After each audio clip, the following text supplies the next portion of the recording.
গণতান্ত্রিক বামজোট যেটা ছিল, ওনাদের প্রোগ্রাম ছিল মাননীয় প্রধান উপদেষ্টার কার্যালয় অভিমুখে পদযাত্রা।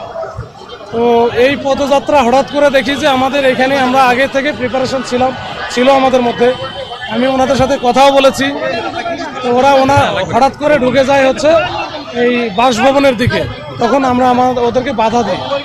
বাধা দেওয়ার পরে আমরা বলি যে এদিকে যাওয়া যাবে না, আপনাদের যদি কোনো বক্তব্য থাকে বা স্মারকলিপি থাকে আমি কথা বলেছি, আপনাদেরকে আমি প্রতিনিধি পাঠাবো। প্রতিনিধি পাঠাবো এই কথা বলার পরে তারা কিছু রাজি হয়েছে একটা পক্ষ, আর একটা পক্ষ এরা ব্যারিকেড ভাঙবেই। তা আপনারা এখানে অনেকেই ছিলেন, ব্যারিকেড ভাঙতেছিল, আমাদের সাথে ধস্তাধস্তি হচ্ছিল।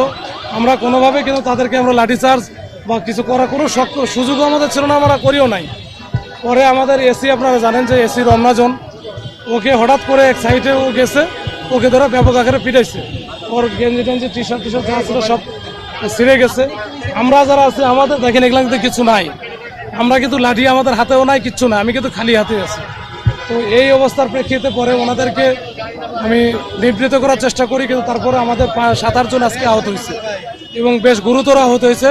আপনারা দেখছেন কিনা জানি না, একজনের বুকে লাগছে আর বেশ কয়েকজন তো খুবই আহত হয়েছে। তো এই জিনিসটা করা, এটা তো এটা মানে আমাদের হচ্ছে একেবারে সেটেলমেন্ট এগ্রিমেন্ট ছিল যে তারা আসবে এখানে, এখান থেকে আমি পাঠাই দেব প্রতিনিধি 5 জন, যে তারা কথা বলে আসবে। তো এটা নিয়ে তো আর আমাদের দ্বিমত নাই। আমরা জাস্ট খালি এই জায়গাটা যেহেতু 144 সবসময় জারি করা থাকে, আমরা যেতে দিলাম না, যেতে দেই নাই, যে আপনারা এখানে থাকেন, আপনাদের প্রতিনিধি ভিতরে যাক। কিন্তু তারা সেই কথাটা শোনে নাই, তারা কিন্তু বারবার এটা করছে। তারপরেও কিন্তু আমরা ধৈর্য সহকারে সবাই এখানে কিন্তু অবস্থান নিচ্ছি। এখানে তাদের ঢুকতেছে দেয় নাই, এটাই হচ্ছে আমাদের অপরাধ, অন্য কিছু না। এইটুকুই ছিল আমার পক্ষ থেকে। না, 5 জন প্রতিনিধি পাঠানোর কথা, ওনারাও রাজি হইলো। এখন এসে বলতেছে আমরা আর যাবো না। এটা তাদের ব্যাপার, তারা আর যাবে না। আমি বাসভবনে বলে রাখছিলাম, কিন্তু তারাও রেডি ছিল, যেহেতু যাবে না তাহলে তো আর যাবে না। এইটুকু, এটা সবসময় দেয়, সবসময় বলে, সবসময় দেয়। আমরা আমাদের দায়িত্ব পালন করি।